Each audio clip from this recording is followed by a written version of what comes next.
Hello friends, जय श्री गणेशा। तो आज मैंने बनाया है भगवान श्री कृष्ण और माता राधा रानी का स्केच। होपफुली आपको पसंद आएगा। आप लोग मुझे कमेंट करके बताना आपको ये कैसा लगा। साथ ही ये भी बताना कि किस तरीके से आप लोग ड्रॉ करते हो। और ट्यूटोरियल पसंद आए तो लाइक, शेयर, सब्सक्राइब, हाइप करना ना भूलें। इस स्केच को ड्रॉ करने के लिए सबसे पहले मैंने 2 स्लैंटिंग लाइंस को ड्रॉ किया है थोड़े से गैप में। लेफ्ट वाली स्लैंटिंग लाइन में मुझे भगवान श्री कृष्ण का फेस ड्रॉ करना था और राइट वाले में मुझे राधा रानी का स्केच ड्रॉ करना था। तो आप देख सकते हो कि सबसे पहले मैंने यहाँ पे फॉरहेड को ड्रॉ किया है। फॉरहेड के नीचे ही मैंने आईब्रो को ड्रॉ किया है। आईब्रो के नीचे मैंने आई को ड्रॉ किया है क्योंकि ये साइड फेस है, इसीलिए यहाँ पे single I and eyebrow show हो रही है। उसी से अटैच होते हुए मैंने नोज को ड्रॉ किया है। नोज से ही अटैच होते हुए मैंने अपर लिप्स एंड लिप्स को क्रिएट किया है। देन मैंने चिन के साथ में पूरे फेस को ड्रॉ किया है। देन मैंने पगड़ी को ड्रॉ किया है। साथ ही साथ में मैंने पगड़ी को डेकोरेट भी किया है। जो भगवान श्री कृष्ण की पगड़ी होती है उसको क्रिएट किया है। कपल्स का फेस या कपल्स को ड्रॉ करना मुझे मेरे रिगार्डिंग डिफ़िकल्ट होता है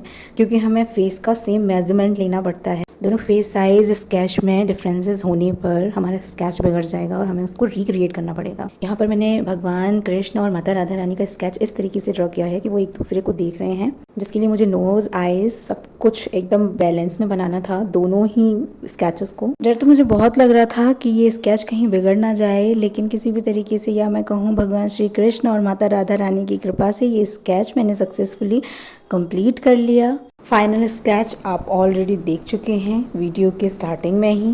पगड़ी को डेकोरेट करने के लिए मैंने यहाँ पर एक कैरी बनाई है।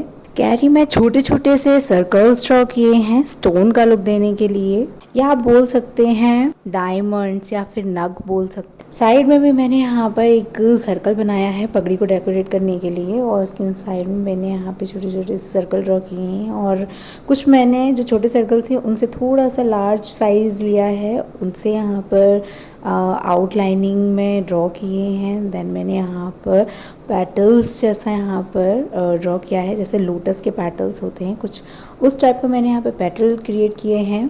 और जो ये 2 डिज़ाइन मैंने यहाँ पे क्रिएट किए हैं, इनमें ही मैंने लड़ियों को अटैच किया है जो इस फ्लावर से होते हुए कैरी तक जा रही है। इन लड़ियों की जो आउटलाइनिंग की है, इनकी इनसाइड में भी हम छोटे छोटे से सर्कल ड्रॉ करेंगे मोतियों का इफेक्ट देने के लिए। और जो यहाँ पर एक्स्ट्रा लाइंस आ रही थी उनको मैंने इरेजर से इरेज कर दिया है। स्टार्टिंग में जब मैंने स्केच स्टार्ट किया था, बहुत ही हल्के हाथों से मैंने स्केच को ड्रॉ किया था, जिससे अगर मेरा स्केच बिगड़ जाता है तो मैं इजीली उसे इरेज कर सकूं। अदरवाइज ज़्यादा डार्क लाइन हो जाएगी तो फिर उसको इरेज करना थोड़ा डिफ़िकल्ट होगा, क्योंकि वहाँ पे उसका मार्क बन जाता है और पेंसिल का निशान भी नहीं जाता है। तो जब मुझे लगा कि मेरा जो स्केच है वो एकदम एक्यूरेटली मैं क्रिएट कर चुकी हूँ, तो मैंने दोबारा से यहाँ पर पेंसिल से डार्क आउटलाइनिंग की है। आउटलाइनिंग करने से हमारा जो स्केच है वो बहुत अच्छे तरीके से हाईलाइट हो रहा है। एक एक फीचर्स बहुत ही क्लियरली विजिबल हैं। इतनी आउटलाइन कंप्लीट होने के बाद में मैंने भगवान श्री कृष्ण के ईयर को ड्रॉ किया है। और सडनली मुझे कुछ याद आया तो मैंने ईयर्स को बीच में ही छोड़ा और मैंने पगड़ी में जो डेकोरेशन था उसको कंटिन्यू किया। देन पगड़ी को कंप्लीट करना स्टार्ट किया, क्योंकि अभी पगड़ी पूरी नहीं बनी है। और मैंने स्टार्टिंग में यहाँ पे पिकॉक फैदर, मोर पंख नहीं बनाया था, वो मैंने सबसे एंड में बनाया था।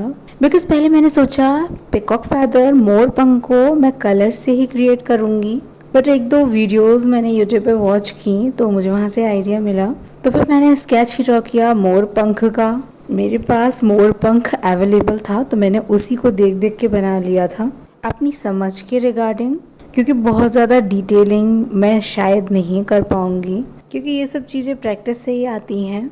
और मैं वीडियोस को डेली अपलोड करने की कोशिश करती हूँ, तो बहुत जल्दी में तो हमको रफली आर्ट वर्क ही मिल सकता है। बहुत ज़्यादा डिटेल्ड वर्क में हमको बहुत सारा टाइम लगता है, तो उसके लिए तो हमें काफ़ी सारा समय लग जाएगा। And let me tell you, I am still learning. ये मोतियों का एक बंच मैंने यहाँ पर पगड़ी से ही होता हुआ और जरियों से होता हुआ निकाला है, जो कि काफ़ी एलिगेंट है। इसमें भी छोटे छोटे से सर्कल्स को ड्रॉ किया है मोतियों का लुक देने के लिए। इसके कंप्लीट हो जाने के बाद में मैंने भगवान श्री कृष्ण के कान में कुंडल पहनाए थे। ईयररिंग को ड्रॉ करना काफ़ी इजी था, क्योंकि ये भी एक सर्कल की हेल्प से ड्रॉ किया था।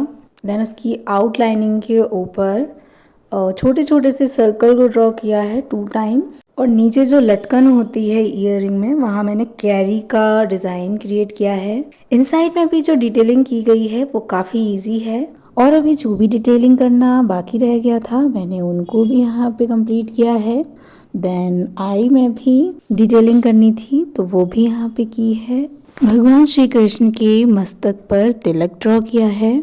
आई लैशेस को बनाना भी रह गया था तो आई लैशेस भी कंप्लीट की हैं। आंखों को यहाँ पर मैंने झुका के बनाया है, इसीलिए half eye ball and half eyelid यहाँ पे प्रॉपरली नजर आ रही है। और बाद में मुझे फील हुआ कि भगवान श्री कृष्ण का लोअर लिप अपर लिप से बाहर जा रहा है, तो मैंने इसको इरेज करके दोबारा से रिक्रिएट किया। अपर लिप की कंपैरिजन में इसको थोड़ा अंदर की साइड ही रखा है। और अब बारी है मोर पंख बनाने की। पगड़ी के उस पार्ट को मैंने इरेज किया है जहाँ पर मुझे मोर पंख क्रिएट करना था। मोर पंख को ड्रॉ करना भी काफ़ी इजी था। और इसी के साथ में भगवान श्री कृष्ण के फेस का स्केच बनकर कंप्लीट हो जाएगा। बट ये स्केच अभी इनकम्प्लीट है क्योंकि अभी मैं भगवान श्री कृष्ण के हाथों में ली हुई बांसुरी भी बनाऊंगी। उससे पहले हमें ये मोर पंख की ड्राइंग को कंप्लीट करना होगा। मैंने यहाँ पर ओरिजिनल मोर पंख शो नहीं किया है, मैं करना चाहती थी बट मैं भूल गई, जबकि मोर पंख बिल्कुल साइड में ही रखा था। Still I forgot it. भगवान श्री कृष्ण के फेस के कंप्लीट होते ही मैंने राधा रानी के स्केच को ड्रॉ किया।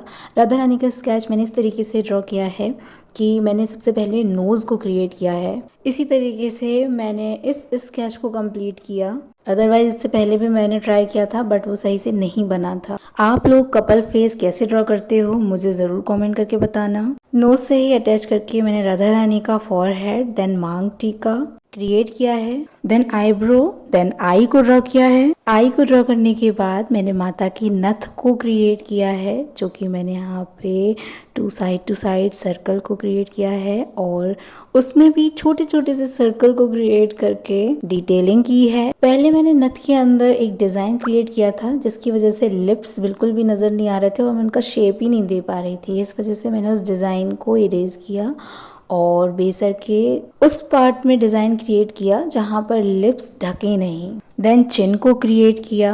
मांग टीका में डिटेलिंग रह गई थी तो वो मैंने यहाँ पे कंप्लीट की। देन माता की बिंदी बनाई। मांग टीका से ही अटैच्ड मोतियों की पट्टी बनाई जिससे फॉरहेड एंड हेयर डेकोरेट किए हैं। माथा पट्टी के कंप्लीट होते ही माता की जुल्फों को क्रिएट किया है। देन ईयरिंग को ड्रॉ किया है क्योंकि यहाँ पे एक ही साइड की ईयरिंग विजिबल है साइड फेस क्रिएट करने की वजह से। माता की ईयरिंग मैंने बहुत ही प्रिटी बनाए हैं। ऊपर वाला भाग जो होता है उसमें मैंने सर्कल की हेल्प से ही क्रिएट किया है और जो नीचे वाला भाग होता है जिसे हम लटकन बोल सकते हैं उसमें मैंने 2 अपोजिट साइड में कैरी को रखकर बनाया है। डिटेलिंग के लिए मिडिल में एक बड़ा सर्कल और उसके चारों तरफ छोटे छोटे सर्कल से डेकोरेट किया है डायमंड या नग जैसा इफेक्ट देने के लिए। ईयरिंग में डिटेलिंग करने के बाद में मैंने माता की चुनरी बनाई है जो माता राधा रानी के सिर पे ओढ़ी गई है, बट वो यहाँ पर पूरा विजिबल नहीं हो सकता। मैं पूरा उसको ड्रॉ नहीं कर सकती हूँ क्योंकि मेरे पास इतना ही पेपर था और इतना ही स्पेस था, तो जितना मैं यहाँ पे क्रिएट कर सकती थी मैंने उतना यहाँ पर क्रिएट किया है। ओढ़नी को क्रिएट करने के बाद में नथ की पट्टी बनाई है जो नथ से होकर ईयरिंग तक जा रही है और इसे मैंने 2 पैरेलल लाइंस को क्रिएट करके बनाया है और कुछ छोटे बड़े सर्कल से उसको डेकोरेट किया है। हेयर में मैंने पेंसिल से कोई भी स्केचिंग नहीं की है, आप देख सकते हो। आईब्रोज में भी पेंसिल से मैंने कोई स्केचिंग नहीं की है। ये सारा वर्क मैं कलर से करूंगी। आईब्रोज के लिए मे बी मैं पेंसिल कलर्स का यूज कर सकती हूँ, अदरवाइज मैं डॉम्स के टेम्पेरा कलर ही यूज करूंगी। देन मैंने नेक की आउटलाइन ड्रॉ की है। तो अब मैं यहाँ पर ओढ़नी क्रिएट कर रही हूँ। ओढ़नी में भी मैंने यहाँ पे ज्वेलरी की तरह ही डिटेलिंग की है। यहाँ पर सिंगल लाइन को कर्व शेप में ड्रॉ किया है और इस लाइन के दोनों लेफ्ट एंड राइट साइड में कर्व लाइंस ड्रॉ की हैं और उन्हीं से अटैच करते हुए मैंने यहाँ पे लीफ का पैटर्न क्रिएट किया है फॉर डिटेलिंग। ऐसा ही सिमिलर बॉर्डर मैंने नेक के पास में बनाया है जो फेस की दूसरी साइड से निकल रहा है, जो साइड हमें विजिबल नहीं है। और जो नथ का सर्कल था उसके इन साइड में मैंने पिकॉक का डिजाइन क्रिएट किया है, बट इस पर मैंने डार्क आउटलाइनिंग नहीं की है तो ये बहुत लाइटली शो हो रहा है। राधा रानी की आई ठीक से नहीं बनी थी तो इसको मैंने दोबारा रिक्रिएट किया था। इतनी सारी डिटेलिंग करने के बाद मैं उस चीज़ को इरेज करके दोबारा बनाना कितना हेडेक का काम है, आप समझ सकते हैं। तो राधा रानी की चुनरी का बॉर्डर भी कंप्लीट हो गया है और अब हम ड्रॉ करेंगे भगवान श्री कृष्ण का हैंड, जिसमें वो बांसुरी लिए हुए हैं। बांसुरी बनाने के लिए मैंने यहाँ पर 2 पैरेलल स्लैंटिंग लाइंस को क्रिएट किया है। देन मैंने यहाँ पे हैंड को क्रिएट किया है जो कि बांसुरी के ऊपर है। पता नहीं क्यों बट ये हैंड मुझे फेस से भी ज़्यादा बड़ा लग रहा है। अगर आप लोगों को भी लग रहा हो तो मुझे कमेंट करके ज़रूर बताना। बांसुरी में भी डिटेलिंग की गई है। हाथ को मुझे काफ़ी बार इरेज करके बनाना पड़ा, तो मेरी चीज़ें यहाँ की वहाँ इरेज़र वगैरह ऐसी ही पड़ी हुई हैं, क्योंकि हैंड को क्रिएट करते करते मैं बहुत ज़्यादा बोर हो गई थी। बट ये मुझे कंप्लीट करना था, इसी वजह से मैंने बोरियत को साइड में रखा और अपने स्केच को कंप्लीट करने में ध्यान लगाया। फिंगर्स भी बनाई हैं और फिंगर में मैंने यहाँ पे रिंग्स भी पहनाई हुई है भगवान श्री कृष्ण की उंगलियों में। फिंगर्स मुझे काफ़ी कंफ्यूजिंग लग रही थी, इस वजह से मैंने यहाँ पे शेडिंग की है। मतलब आप एक बोल सकते हो कि एक कंपल्जन था, अदरवाइज मैं नहीं करती। फिंगर को रियलिस्टिक लुक देने के लिए जहाँ पर जॉइंट्स होते हैं वहाँ मैंने रिंकल्स भी बनाए हैं और शेडिंग का मैं आपको बता ही चुकी हूँ।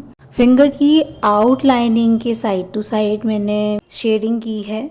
भगवान श्री कृष्ण ने जो कड़ा पहना है उसमें मैंने कोई डिटेलिंग नहीं की है। पूरा स्केच कंप्लीट होने के बाद में मैंने यहाँ पे एक बटरफ्लाई भी ड्रॉ की थी। इसके आगे अब मैं कुछ नहीं बोलना चाहूँगी, आप लोगों से बस इतनी रिक्वेस्ट करूँगी कि वीडियो को आप लोग एंड तक देखें और फाइनल लुक आपको कैसा लगा मुझे कमेंट करके ज़रूर बताएं। फ्रेंड्स बाय बाय, मिलते हैं नेक्स्ट वीडियो में।